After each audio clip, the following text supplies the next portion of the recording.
Hi friends, praise the lord. ఈరోజు ఈ వీడియోలో యోవాబు అనే వ్యక్తి గురించి తెలుసుకుందాం. ఈయన ఎవరు అంటే దావీదు మహారాజు అక్క అయిన సెరూయా కుమారుడు. అంటే దావీదుకు మేనల్లుడవుతాడు.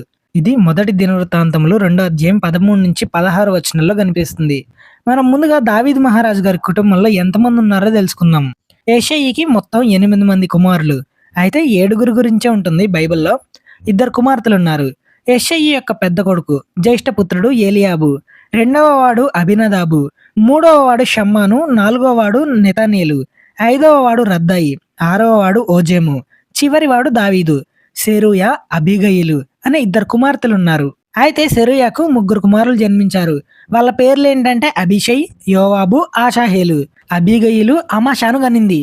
సెరూయా తన 3 కుమారులను మంచి యోధులుగా, సంరక్షకులుగా తయారు చేసింది.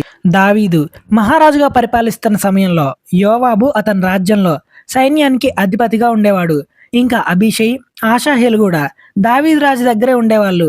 ఈ అబీషై ఇంకా యోవాబు గురించి మనం పరిశుద్ధ గ్రంథంలో 1 సమూయేలు 26వ అధ్యాయం 6వ వచనంలో చూడగలం.